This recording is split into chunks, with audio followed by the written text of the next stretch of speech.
महात्मा गांधी जी के चित्र पर माल्यार्पण कर दीप प्रज्वलित कर किया जाएगा। इसके लिए मैं निवेदन करूंगा सुश्री Radha Bhatt, chairperson Gandhi piece Foundation, Shri Rameshwar Rai, Shri Surendra Kumar, secretary Gandhi piece Foundation.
Now I request Mr. Rameswarai Roy to kindly take the seat on the stage along with Susri Radha Bhatt, Chairperson, and Sri Surendra Kumar, Secretary, Gandhi Peace Foundation.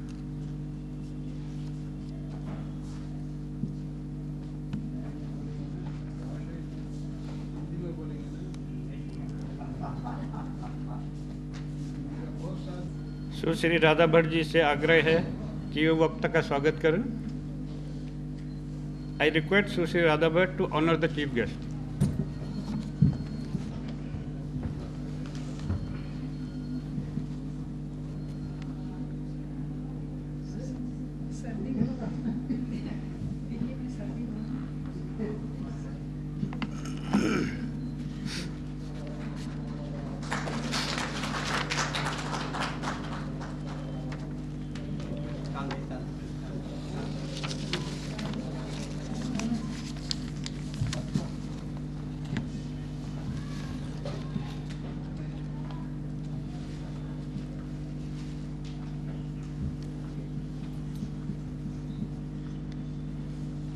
30 जनवरी lecture के बारे में मैं दो शब्द brief में बोलूँगा।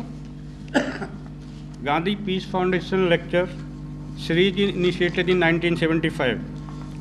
The first lecture was inaugurated by Swami Ranganathananda of the Ramakrishna Mission on Martyrs' Day 30th January 1975.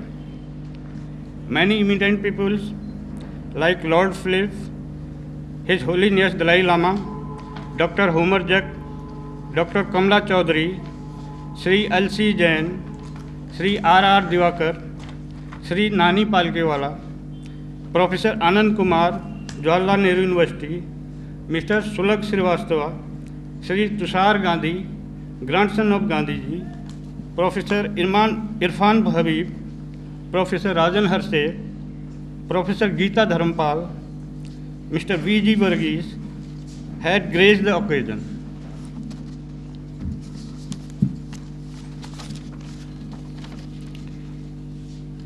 Now I request Sri Surendra Kumar, Secretary, Gandhi Peace Foundation, to deliver the welcome speech and brief introduction about the speaker.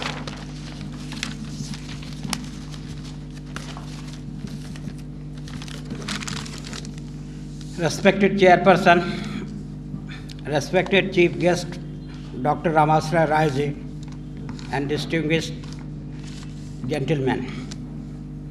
Today is the 30th January, and we have invited Dr. Ramaswamy Rai, who is well-known, eminent scholar. He needs no introduction, but as a formality, I shall like to give his brief introduction. Professor Ramaswamy Rai is not new to Gandhi Peace Foundation and not new to the academic world also. He is closely associated with as an advisor to our Gandhi Marg English journal. And all of you are the distinguished persons, and you know Professor Rai, for what he stands in this academic world. Sri Ramaswamy Rai has done his education from the Allahabad University in diplomacy and international relations. He obtained PhD in political science from the University of California, Berkeley. He was director of Center for Study of Developing Societies, CSDs. He was also director of Indian Council of Social Research. He has been fellow of Indian Council of Historical Research and Indian Institute of Advanced Studies, Simla. He taught at Delhi University, University of Texas, and University of California. He has written more than 40 books on different subjects like Gandhian studies, Vedic philosophy, Indian tradition and culture, politics and sanskars. Today, he is kind enough to agree on our invitation to come to Gandhi Peace Foundation and deliver this lecture. I welcome him on behalf of Gandhi Peace Foundation and all of you. I welcome all distinguished gentlemen present in the hall who has spared time to come to hear this lecture. Now he is going to deliver the lecture on the decentralized politics in the Gandhian perspectives. With all humble respect to you and him, I shall like to outline some salient features. We achieved independence in 1947, and participating in the Constituent Assembly debate, Jawaharlal said the first task of the Assembly was to free India through a new constitution, to feed the starving people and clothe the naked masses, and give every Indian the fullest opportunity to develop himself according to his capacity. At present, the greatest and the most important question in India is how to solve this problem of the poor and starving. If we cannot solve this problem, soon all our paper constitution would become useless and purposeless. This was Jawaharlal's views when he was participating in the discussion of the Constituent Assembly. The Constituent Assembly was already engaged with the task of constitution making when we were declared independent. As you know, Gandhi was assassinated on 30th January 48, just after 5.5 months of achieving independence. The preamble of the Constitution of India and the directive principles seeks to establish what Mahatma Gandhi described as the India of my dreams. In his last days, Gandhi wrote to Nehru stating the importance of villages to attain true freedom. We adopted a written liberal democratic constitution but retained the colonial administrative, police and judicial structure. Without recasting them to meet the changed situation, the village-based system became casualty. A highly centralized system came into existence. Experience of 63 years of working of the Constitution shows that representative democracy is not the rule of the people. In this context, today's lecture of Professor Roy will help us to think and find out ways for what Mahatma stood. Thank you.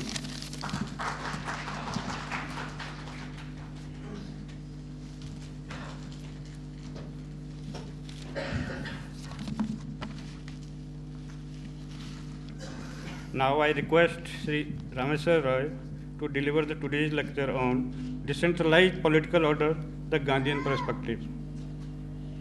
Dr. Rameswar Roy.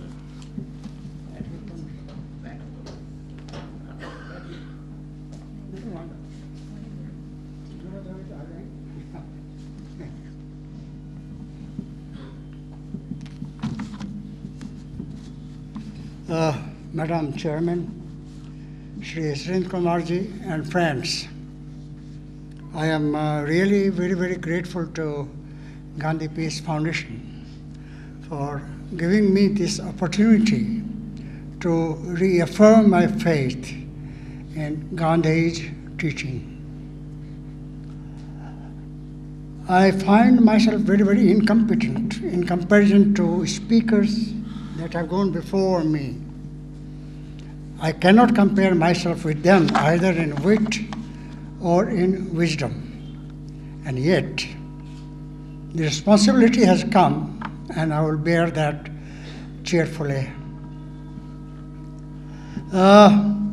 This is Martyrs' Day, a day for really thinking hard about what we have done to the ideals that the martyrs have lived and died for.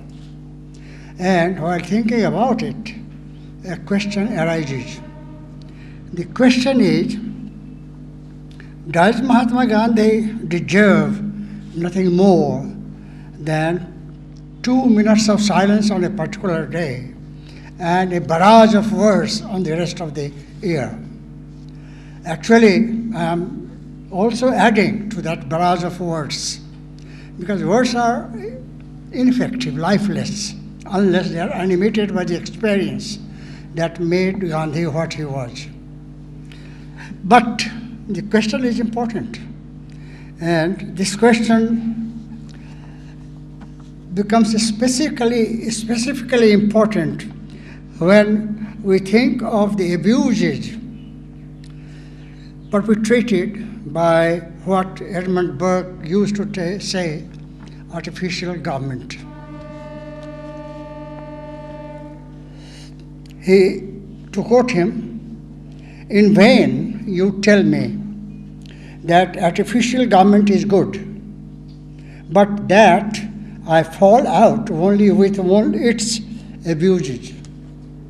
The thing itself is the abuse," and Gandhi would wholeheartedly agree with it.